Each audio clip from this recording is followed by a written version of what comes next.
Hello, everybody. My name is Joel Hughes. I'm the Executive Director of Tri-Hope Life Ministries. And it's my pleasure to be here. I know time is short, so I want to keep it short because I want to honor y'all's time. Just want to say thank you to everybody in this room that makes this happen. It takes something off of my plate, right? So I'm running a recovery house. I'm running a jail prison ministry.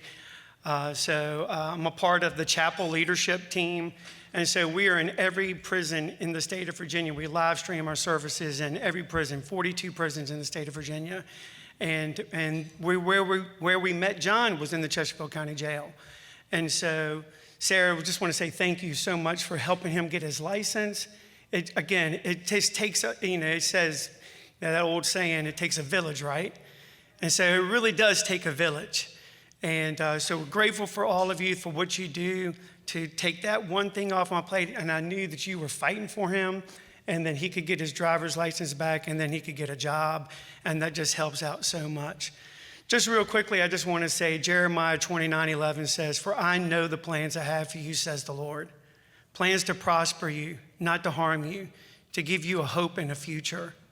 That is the message that we take into these jails and prisons, that God has a plan for them and that there's a purpose.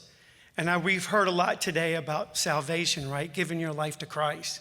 We've heard a lot about that. I also believe that the devil knows that once a person gives their life to Christ, then he has to switch up his game plan. He has to switch up his game plan to make sure that the person never finds out what the plans are for their life. Because once they find out what the plans are, then they're a dangerous individual for the cause. And so John has found out what his plans are. You have found out what your plans are. And you can see it that when a person finds out what their plan is, they can do anything if they have Christ supporting them and pushing them forward. So thank you for all that you do. We appreciate your help and your support, and y'all have a great, great evening.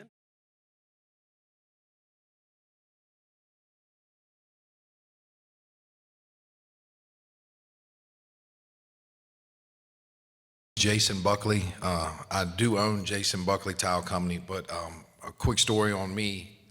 When John came to work, not only did we adopt him as family, it was because I had been through these same circumstances. I've been to prison several times. I just celebrated 13 years clean and sober. Thank you.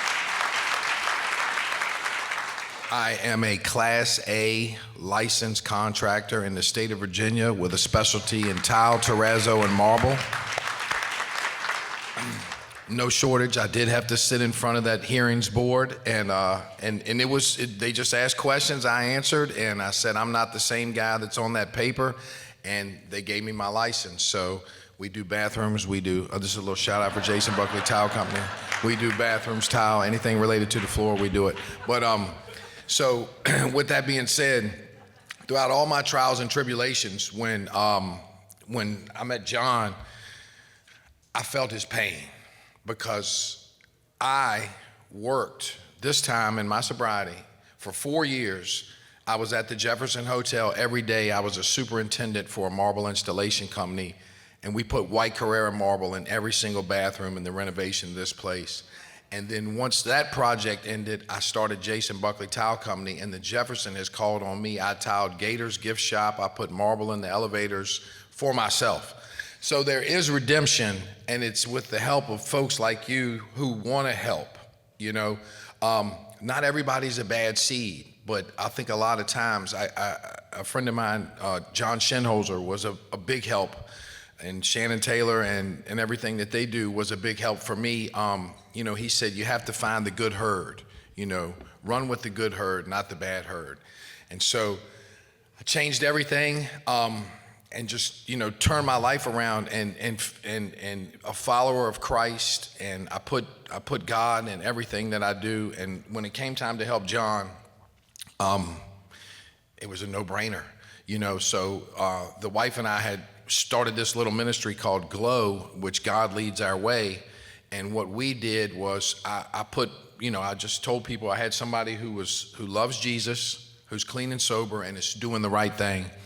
And did anybody want to have a vehicle that they could donate? And lo and behold, Facebook, the power of social media, somebody donated a truck, and so we gave that truck to John, handed him the title, put insurance on it, and said, "Fly, baby bird, fly." And with the help of Sarah, he was able to get his driver's license. And I remember when this process started. Now, y'all got to understand, I'm with John every day, so I know everything that went on, and it was a process.